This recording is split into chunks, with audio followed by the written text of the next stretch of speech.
I should have pulled his hand away when his fingers brushed the inside of my thigh, but I didn't. I just closed my eyes. Then he said, "I just don't want you to hurt anymore." Sounds harmless, right? But that one sentence, so simple, so soft, it touched something deep inside me, something I had buried for years. From that moment on, I knew I wasn't the same woman anymore. If you've ever silenced your feelings in the name of right and wrong, stay with me. This story isn't just about guilt. It's about the truths we're too afraid to say out loud. And if this story stirs something inside you, don't forget to hit that subscribe button. I have more to share. Much more. They dubbed it a miracle that I made it through. 3 years ago, a semi-truck crashed into my car's passenger side, flipping it 3 times. I woke up 2 weeks later, rods in my legs, screws in my hips, pain etched into every inch of my body. The doctors said it could have been a lot worse. "You're lucky," they said. "Lucky to be alive."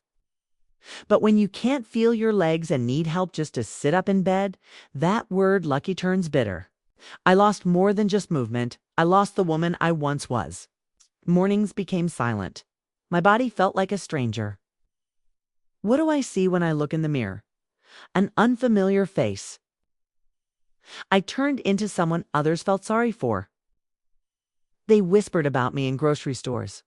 "She used to be so full of life. No one deserves that kind of silence." Then he arrived home. Wow, he's taller than I remembered. More powerful. Not quite a boy anymore. He glided through the house, exuding quiet confidence. His voice was steady, and his hands strong, lifted me effortlessly from my chair, despite the painkillers and cold sheets. Something else began to stir within me. Something more than just being cared for, more than just being truly seen. He got it. I didn't want it, but I certainly didn't see it coming. Sometimes healing comes from the most unexpected places. At 17, I signed the papers that made me his mother. It was never meant to last. They labeled it a temporary foster placement, just until his real family could sort things out. Months turned into years, and by the time he was 5, no one ever showed up for him. Just old enough to vote, I fed him, bathed him, and brought bedtime stories to life with voices and sound effects. He called me Mom before I was ready to embrace its weight. But over time, it began to feel like it truly belonged. It's officially ours now. I'm in my mid-40s. And life has a knack for flipping the roles you thought were set in stone. I had to leave my job at the community library after the accident. I was unable to drive, couldn't even tackle the stairs. My body let me down in ways so personal: washing my hair, getting dressed, using the toilet. It was humbling. It barely scratched the surface of what I faced. He jumped in without a second thought. "It's just until you get better," he said. But we both knew I wouldn't. Our cozy Vermont house rests at the end of a shadowy, frozen street, rarely kissed by winter sunlight. The heater keeps clicking nonstop. The windows steam up most days, and the sky looks like dishwater. On certain nights, the wind howls fiercely, making the house sound like it's crying out. It's just the two of us here. Does it all. Shopping for groceries, whipping up delicious meals, transporting me from bed to bath and back. He cracks jokes to get 'em laughing, alerts me to take my meds, and never makes me feel like a burden. Notiven. Once that doesn't mean I don't feel like one. A unique loneliness creeps in when your body feels like it's no longer yours. Calm spirit intense. It's as if thrilled erased. Hugh, the instant you said toe be of use. I was once in the spotlight. Was once in demand now. I barely recognized the person staring back. At Maine, the mirror kicked off like any other evening on the couch. My legs throbbed, the cold digging deep into my bones. Hecknell beside me rolled up my sweet pantsto just above my knees and pressed his warm rough hands against my skin. "Back in this tight spot?" he asked softly, diving right into the tense muscles. Nodded, resisting the urge to focus on Ho. His fingers moved firm yet geneless. Touch was always a gamaker. It eased pain like the pills never did. However, this time, it Felt different, his thumb crept up a notch, just an inch, or even less. That inch changed everything. The pad of his thumb grazed the soft crease where thigh meet ship, where pain and shame coexist. My breath caught, so did his. We stayed put silent, the air hung heavy, as if walls themselves were unanticipating our next move. "Sorry," you whispered, yanking his hand away, the heat still searing my skin like a brand no blurted, breathless and quick. "All good." His gaze shot up to meet mine, looking not sure. He nodded, then swiftly pulled me pant leg down, his fingers grazing my calf with a tantalizing touch. "You're fine," he whispered. It was a statement. I nodded slightly. I wasn't okay. A change was in the air, unleashed, shattered thighs came back. But it felt different, felt even heavier now, more substantial. I felt it on my skin and my chest, where his thumb had strayed too far for the first time in years. I focused on what I could gain. I was pondering what I still desire it. Night changed everything. Between you touched me just like before, carefully. But now my skin recalled every moment. Each touch of his hand stayed in me, thoughts far too long. I began to see things I'd never noticed before. The sharp angle of his jaw as he focused, high size softened every time they lingered in me. He looked extended beyond previous lengths. There were moments when he believed I wasn't paying attention.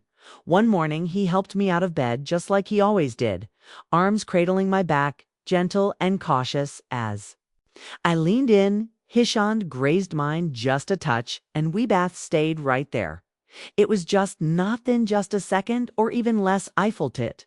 His fingers tensed, then relented me. Heart raced. We skipped the conversation. We never discussed it. He tossed and turned. All night my legs throbbed. Maybe it was something deeper than just muscle in bed. I stared at the ceiling, tuning into the soft hum of the house. Suddenly the door creaked open. "Your light was still on," he murmured, leaning in the doorway, hair messy and eyes heavy with sleep. I couldn't sleep. It whispered. He strode in, unenveloped, down next to me on the bed's edge. "Should I stick around until you're ready?" I nodded in agreement. He reclined against the headboard, his long legs sprawled out next to mine. I rolled on Tommy's side, eyes locked on him. His eyelids flickered. His chest rose and fell, steady, yawned. Calm. Before long he was out, his body warm and motionless. I never intended to touch him. My hand shot out, instinctively whipped the hair off his forehead, down across his temple, and to the nape of his neck. My fingers lingered at the base of his skull, where the skin was soft and the hair curled just right. I took a deep breath. For a brief instant it seemed like time stood still. I kept convincing Miss Fizz it was nothing, a weary hand, a drowsy pause, a mom soothing her little one. The lie grew weaker with every utterance. He never brought up that night, never questioned why my hand found its way into his hair. I lingered at the base of his neck, memorizing every detail. Button. His gaze shifted softer, slower, as if he were observing something delicate, a bracing for a break. And God help me, anything within me was shattering every time he touched me, whether it was pulling a blanket over me, helping me from the bath, or brushing a loose strand off hair from my face. I felt it, the heat, feel the burn. My body couldn't tell tenderness from hunger anymore. I knew it was a mistake. I kept that in mind. All the time my eyes always darted to his arms whenever he lifted something. His shirt clung to him every time he stepped in from the cold. His smile took me breath away every single time. Logic dragged while sensation zipped by. We kept it silent. Nope, not directly yet. There were pauses now, extended versions. Style. He'd reached for a cup and my hand was already there. His fingers brushed against mine and lingeredslins enveloped the kitchen post-dinner. Heavy and suffocating, we danced round it. As if it weren't already all around us. I aimed for normally. Folded laundry, discussed the weather, inquired about his day. It all felt like acting in Sammy and Elsa's story I wanted to end. Edie had no idea how a part of me, buried under years of silence and sacrifice, did want to stop it at all. It all went down. On a Thursday, cuddled up on's couch, blanket wrapped around my legs, watched the rain race down the windows, burst in from work. Drenched by Theomper, his t-shirt clinging to Hishis, his hair dripped with moisture. Hishins were raw from the biting cold. You good? He asked, kicking off his boots aft door, just cold. I whispered. He vanished for a second, then came back with a dry towel, wrapping it around Miss Holder's. He plopped down next to me almost. They're more intimate than ever, no words. Exchanged all that could be heard was the relentless ticking of the wall clock and the gentle drip of water from his sleeves. His hands slipped under the blanket, finding mine fingers. Lagging? Absolutely. I stayed right there. You're trembling. He murmured. It's nothing. I shot back his thumb, raced along my knuckles. You've been pretty silent recently. I glanced over Anthea. He was already watching me, not Asen, not a caretaker like a boss. If this feels wrong, he whispered, just tell me, Toast Top. I spoke up, yet silence reigned. I leaned forward before my mind even registered it. Then he kissed me, not softly, not with care like a storm poised to unleash its fury on land. His hands cradled my face, my fingers gripped his stamped shirt tightly, his heat pressed against me, a mix of tension and trembling breath. I should have put a stop to it. I should have backed off, but he didn't. I kissed him right back. It felt like I had been waiting forever for that man, and suddenly it hit me in that kiss only bliss, no wheelchair available lounge. It absolutely thrilling, craving, Anthea, harsh, stunning truth hit me. I wasn't numb anymore. No words were exchanged afterward. Initially, no, only our breathing broke the silence in the room or foreheads touched. I held on to his hurt, afraid that releasing it wouldn't reveal everything we just created. Then here, pulled back slightly to meet my gaze. Take a good look at me, Hester's voice, low. You're not my real mother. I blinked, my stomach plummeted. Always known, he said, sensing my panic. No one ever mentioned it, but it cracked the code years ago. You never mentioned it. You never needed to. I opened my mouth, but silence filled the air. It doesn't change a thing.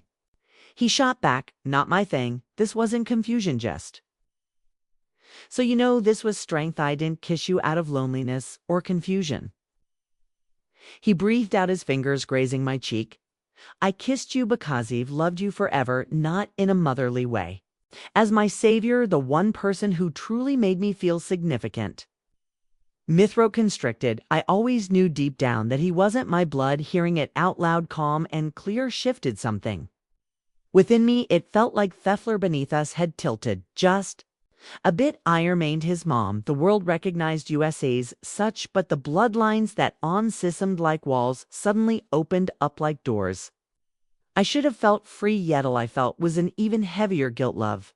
No matter how genuine, often caress a hint of shame. What does this make us? A whispered. It keeps us real. He shot back, Mabe. That was true, honestly, I realized it thought. Learning didn't simplify things. They became utterly impossible to overlook. It wasn't in the bedroom. It all went down in the living room. Right on's couch where I lounged most of the time. The very spot where I learned to walk again with a little help. The very spot where I wept into cushions believing no one was listening. He just trapped up the dinner cleanup wrapped in a blanket. I feigned reading. The air crackled between us all evening, brimming with unspoken words as he sat next to more knees brushed together. We stayed puth, turned to me slowly, our hands barely touched. Our eyes locked, and it hit me clear as day. No hesitation, no confusion. But desire spotlight. I kept my gaze locked on it. His lips crashed into mine, for I even had a chance to react this time. There was no gentleness skipped. This low build, just what you need. After years of silence, the most genuine sound broke through his breath intertwined with mine. I gripped his shoulders, drawing him in tight. His body felt warm, silent, and undeniably real. Silence reigned. No need to. Our bodies revealed the truths. Our mouths dared not speak. When it ended, he stayed put. He didn't grab his shirt or offer an explanation. He lay beside me, fingers entwined, his chest rising and falling in sync with mine. I gazed at the ceiling, breathless, for the first time in years. I felt whole. I felt strong. I felt desired, essential in the chaotic aftermath. Guilt was nowhere to be found. Own it, a deep, steady hum pulses beneath my skin, a warmth that lingers long after the flames fade away the next morning. I couldn't face him. I glide through the kitchen, silent, purposeful, onical. I set the table, poured the coffee, and chatted casually as if everything was normal.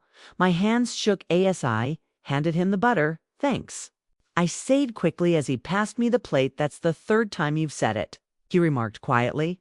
I plastered on a smile. I'm just grateful. He took his time to respond, watched me from across table, eyes a mystery. Do you wish you hadn't? He asked at last. I was frozen in place. The knife in my hand hovered above the toast. I have no idea, I murmured. I wish I didn't need it this badly. He nodded slowly but deliberately. So it really happened. Quiet. No. I owned it. No way. He leaned in, voice firm. Last night. No shame here. My throat constricted. You will be just one day, no, declared decisively.